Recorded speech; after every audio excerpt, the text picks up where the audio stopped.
Hi, Mark. Thanks for giving us a little bit of your time for an interview today. I'd like you to tell us how you got started with Avvo and a little bit what the site is all about. Absolutely. It's a pleasure to be here, Joan. So the site is about helping people with their health issues, and we do it in a unique way in that we're the largest expert-only question and answer forum for legal and health issues. And I focus on expert because we rate and profile 90% of the doctors, lawyers, and dentists in the United States. And so anyone can come into our site, ask a question for free, anonymously if need be, and real doctors, rated doctors, will come in and answer those questions, again, for free. But it's a big change up from what you see in a lot of other sites where it's a lot of general information.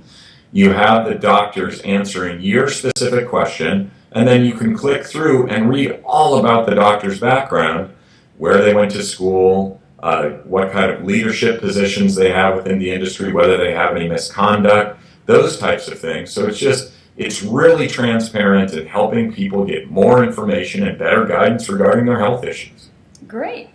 Tell us a little about how your rating system actually works and what criteria do you use? Sure. So we actually have three types of ratings. We have our editorial rating, which is the Avvo rating, and that goes from 1, which is extreme caution, all the way up to 10. And I'll tell you a little bit more about that. By the way, 10 is superb. And then we have patient ratings, where anyone can come in and they can be a former or current patient and rate their doctor. Or peers, where any peer can come in and say, thumbs up, this is a very strong doctor in our community. On the Avvo rating specifically, so the Avvo rating is pretty neat. It's really a form of resume scoring where we look at all of those signals in a doctor's resume, their educational history, their residency, fellowship, leadership positions, where they speak, where they write, hospital privileges, etc. We just take all of those signals.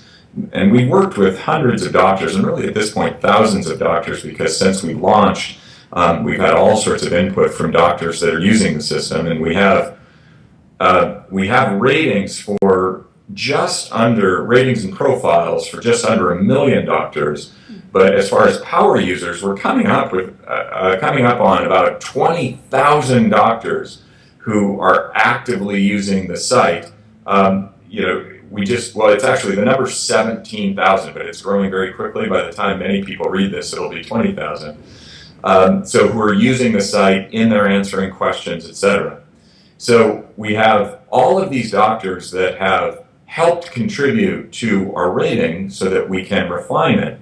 And we just take all these different signals and we rank them to give this numerical rating from 1 to 10. But where doctors would get a lower score in our system is when they have misconduct in their background, and that's especially multiple instances of misconduct, and that's where you see doctors start getting into the extreme caution category as opposed to the higher categories of excellent or superb.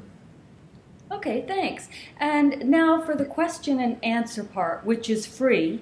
Yes. How many questions do you get in one day, and what kind of questions? And do the patients know who is answering their questions? There were a couple of questions in that question. Sorry, I'll try to get them all. One there. So, we get thousands of questions. We're just coming up on 1 million questions answered, and we've launched a new campaign called No Question Left Unanswered, where we will answer 1 million health questions this year. And what's really neat about it, with those 16,000 doctors that are actively participating in the site, is we currently have just over a 70% response rate. So a very high response rate. It's not quite as high as our legal part of the site, which has been out for 4 years. That has a 97% response rate. But we do have a lot of doctors who are in there answering these questions and helping people out. And Joan, help me with the other two parts. Sorry.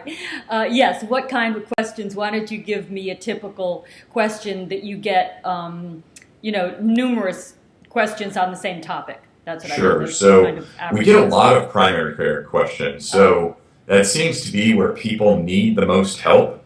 And very simple questions. So the thing to keep in mind about Avvo is it's all about just orienting the patient, Mhm. or maybe orienting the consumer before they become a patient. And so, most of the people out there, when it comes to the medical profession, they just have no idea where to turn. It's big words, it's a complicated process. You have the insurance industry involved. And on top of that, because of the insurance industry, they're really getting squeezed. I mean, the average time spent with the doctor, the average patient visit today is about 13 minutes. And people sense that. They know that when they go into a visit, that they're just not going to have much time. And so that creates a bunch of anxiety. So we want to have a forum there, on the one hand, that gives them a place to ask their tailored questions in advance and get ready for their visits, or at least for some of them, just knowing whether they need a doctor and what type of doctor they might need.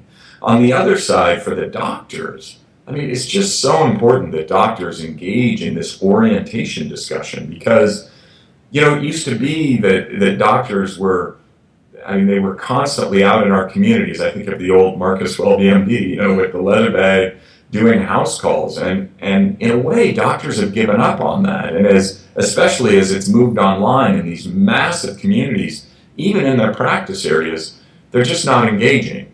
And so you see people like Jenny McCarthy, who are leading the conversation around autism. And rather than the doctors, all the fantastic doctors that are doing work around autism and immunology. So, our mission is to create that conversation, to get that very robust conversation for both the consumer and the doctor, and really bringing us back to a time when that conversation was happening all the time. So just to go very precisely to your question, a lot of questions around pediatrics and OBGYN, but we also see a lot of questions around skin and beauty, cosmetic surgery, that sort of stuff, where people just say very simple questions. I'm seeing wrinkles along under my eyelids. Is this natural for a person who is 35? Should I be getting surgery at 35? Or something as simple as somebody saying, I'm pregnant. When should I go in for my first doctor visit? Interesting. Okay, very interesting. What about patient privacy? A word on that.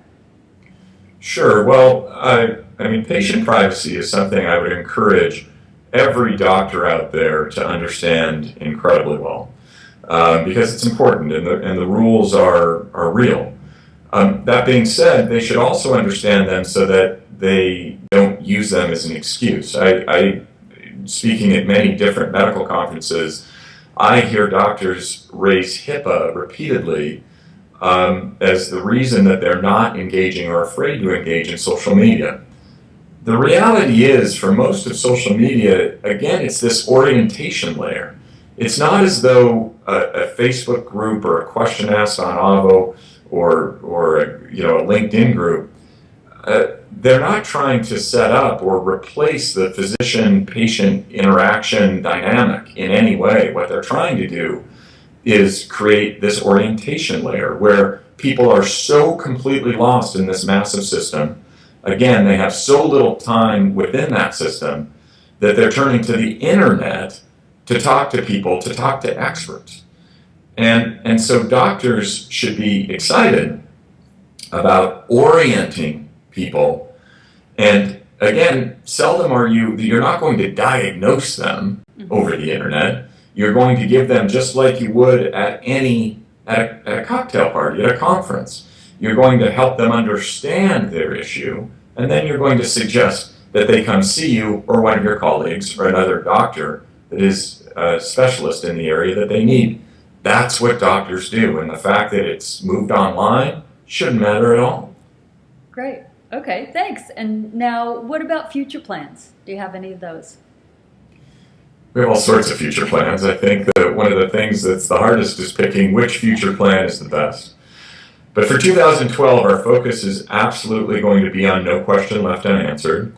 I would encourage all of your readers, viewers, to visit Avvo. So it's avvo.com. Everything within Avvo is free, but we have an area of the site that is answers.avvo.com/pregnancy.